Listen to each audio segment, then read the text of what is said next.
If you already know everything there is to know about Article 13 and the EUCD and just want to get to the part where I tell you what you can do about it, I will put a timestamp in the description. So remember how a few months ago I did a video telling you not to panic about Article 13? Well, panic now. Now is the appropriate time to actually do panic. Or rather, get angry. Trilogue negotiations are over, meaning that the European Council, aka the national governments of the European Union, have approved Article 13 and the EUCD that it is attached to. There were some problems where Germany wanted exceptions and France didn't want any exceptions, and that has been resolved with bad compromises at this point. And also, arguably, all of the things have gotten a lot worse in the EUCD. I'm especially furious at my own government because our Minister for Digital Affairs handed Merkel a petition of over 4 million people saying we do not want Article 13. That's one of the biggest petitions of all time. And she still said, no, we are completely for Article 13. All of this, yes, let's do it. EUCD, fuck the internet. And this is despite the fact that the coalition treaty of the current German government explicitly states that there will be no upload filters. But I suppose, technically speaking, Article 13 doesn't mandate upload filters. It's just the only thing that could possibly achieve the thing that Article 13 mandates. So it doesn't count. But hey, who has ever cared about coalition treaties when there's new draconian legislation to be passed? Hashtag nie mehr CDU. I am assuming that all of you are at least familiar with what the EUCD and Article 13 are. However, I will still give you a little refresher. At its core, the European Union's copyright directive is an attempt to standardize copyright law across the European Union and thus, to an extent, the world. This is by no means a bad thing. A lot of people have been wanting something like this because in a lot of countries, copyright law functions in a way that is totally outdated for the age of the internet. However, they then tasked a bunch of technologically illiterate boomers and their lobbyist puppet masters with writing the actual directive. Hilarity ensued. The two main points of contention are Articles 13 and 11. Article 11, which is also known as the link tax, essentially works like this. You go, search the news on Google or some news aggregator site. That site can no longer display a snippet, which is like a short summary of the news or a short thing that introduces you to the news at the actual news site, which you then click through to read the news on the actual news site, without paying that news site money. This has been tried in Spain some time ago because huge news publications lobbied for it, and it was very quickly dropped because it turned out that it was catastrophic for those big news publications. But the big boy is Article 13, which would make online platforms liable for all copyright infringements of content uploaded and published on their sites. Right now, if someone were to upload copyrighted material to YouTube, and YouTube doesn't know about it, because obviously they don't know about it, there's so much material uploaded to YouTube at any given moment, they couldn't possibly know about it, YouTube is fine. But then the copyright holder finds the copyrighted material and tells YouTube, hey, look, this is the thing, this belongs to us, take it down. And then YouTube has to take it down or come to some other sort of arrangement. This has historically been Content ID, where a lot of rights holders have already preemptively given YouTube the ability to host some of these things on their platform, provided they get all the money for it. Just the last video I made was about how shit this system is. However, under Article 13, the moment that copyrighted material is published on YouTube, YouTube is as legally liable as the person who uploaded it. And it's completely irrelevant if they know about it or not. Thus, to avoid getting sued into Hades, YouTube would have to expand Content ID to just straight up block any video that could potentially even contain the vaguest thing remotely resembling copyrighted material. They would have to err so far on the side of caution that basically, technically speaking, behind me, there's copyrighted material. Oh, that's the lost logo. ABC's not gonna be happy with that. Oh, look, it says is Dune. This cover probably is copyrighted. Oh look, Eve, the Eve logo. Oh, maybe CCP Games will have a problem with this. They probably won't, but we can't take that risk. We're just gonna delete all of this entire channel because he had books in the background. The law does not mandate this be the case, but we live in the world of salacious lawsuits. They will have to be like this. You already know how terrible and stupid Content ID and the YouTube copyright system already is. This would make it 1,000,000 times worse. YouTube might just shut down in Europe because that would be more economically feasible than risking exposure to massive amounts of lawsuits. A lot of people will say, oh, well then just don't upload copyrighted material. But as I've already pointed out, there are a lot of contexts in which it is perfectly legal and even important to freedom of expression to upload copyrighted material. Parody and satire, commentary, reviews, transformative works like memes, all of these things would technically still be legal under Article 13. Problem is, because YouTube and all the other platforms would have to err so far on the side of caution, they would also have to block all of that content. Because sometimes it's not extremely clear whether or not satire and parody and review really applies in this particular instance. Is this work transformative? Who knows? Courts full of legal experts with decades of experience in copyright law spend years discussing individual cases before finally coming to a verdict or some kind of settlement between the contesting parties. And now with Article 13, the idea is that a machine, a stupid calculator with no sense of context or nuance, will always accurately, 100% perfectly be able to make these judgment calls in a couple seconds or fewer. Anyone who has spent any time on the internet at all knows how much this would not work. Don't let them lie to you. This would be the end of meme culture. This would be the end of the overwhelming majority of online video. This would be the end of 1,000 other things. So yes, this is massively apocalyptic. But what happens now? Well, the next step is the only one that really counts. It's the final plenary vote in the European Parliament. If they say yes this time around, it will actually be passed, and over the course of the following 2 years, every single EU member state will have to implement legislation that is compliant with the directive. We're not certain when this plenary vote will happen. Chances are it's going to be early April, which, by the way, interesting fact, they noticed the Conservatives, who are like the people who are actually pushing this. Over 90% voted for Article 13 last time around. They've been trying to pull ahead this vote to next week so they can beat the massive protests that are planned, and so they could beat all the public outrage that is going on before it reaches the larger mainstream. And they denied doing this even though there was proof in the protocols. That ended up not happening because a lot of people had a problem with it, but it just shows you how much they want this to happen, because they're scared now.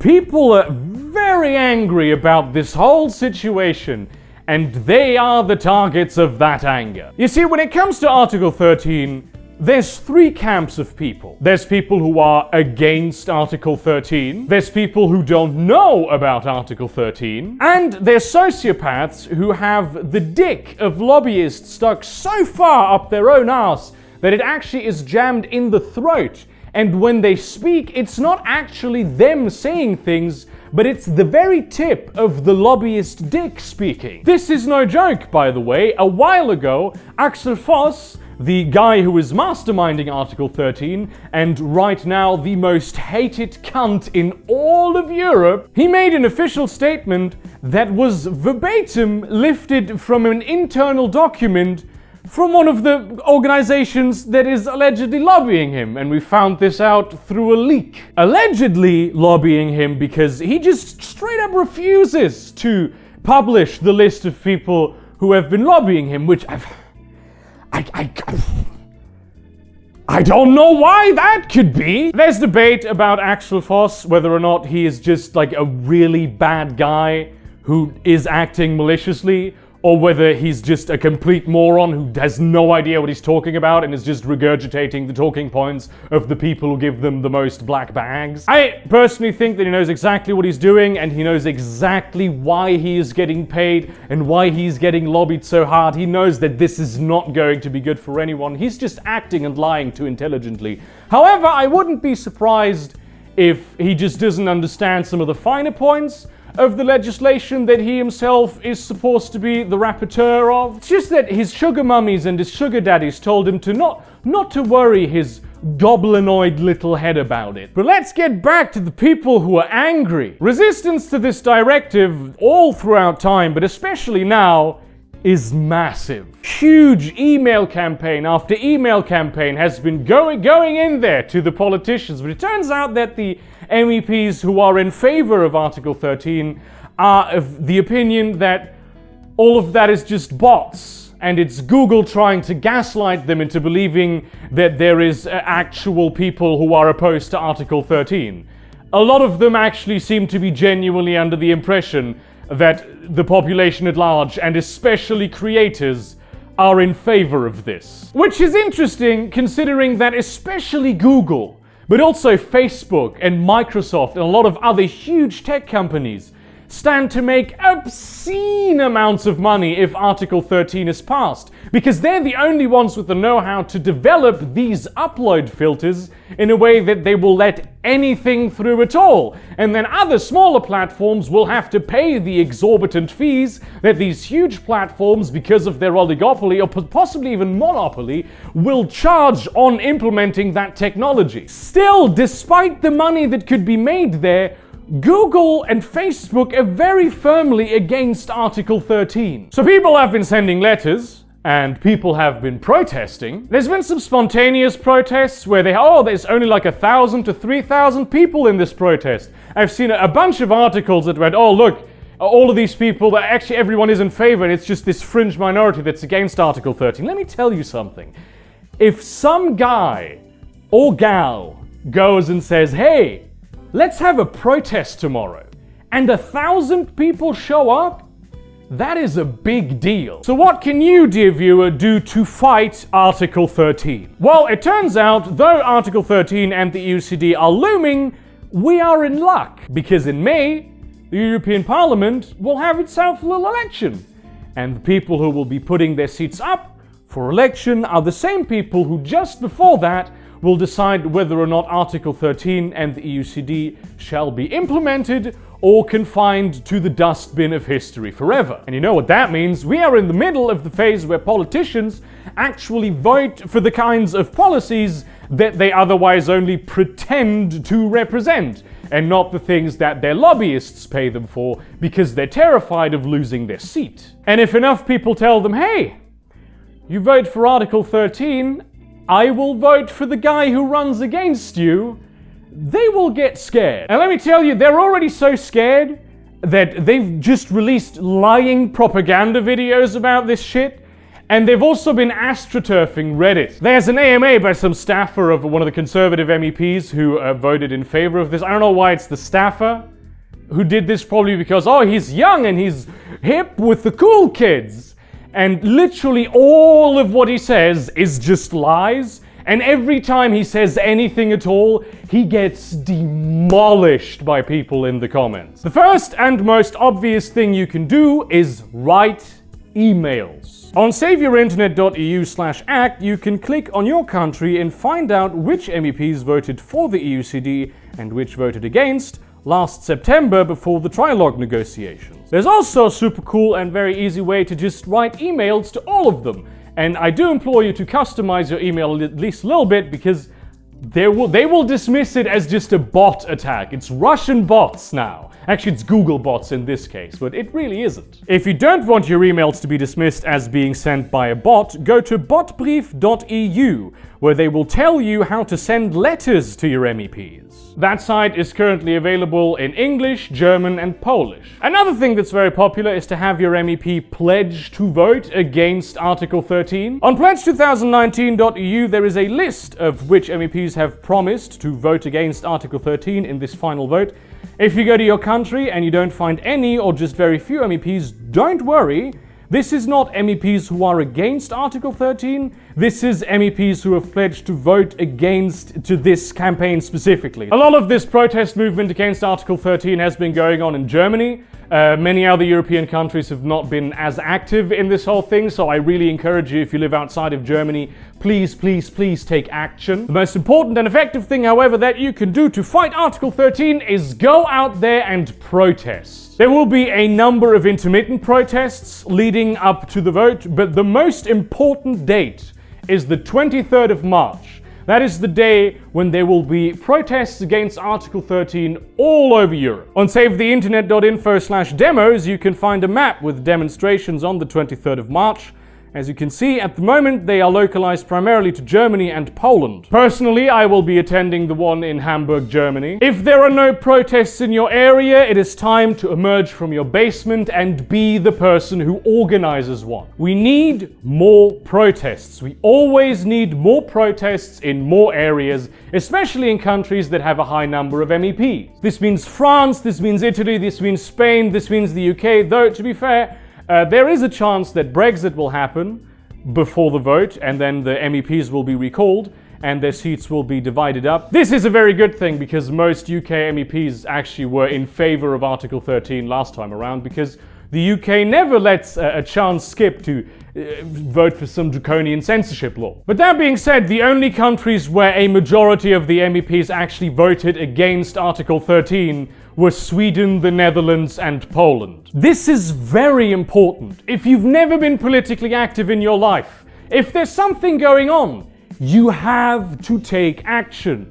The politicians and the lobbyists are shit scared. They are pulling all stops. They are investing vast sums of money into astroturfing people, into gaslighting people, into making people believe that something is true which isn't. Namely, that Article 13 won't utterly destroy the entirety of the internet as we know it. It is up to you and your voice to stop that. Spread this video like the children of anti-vaxxers spread dead diseases.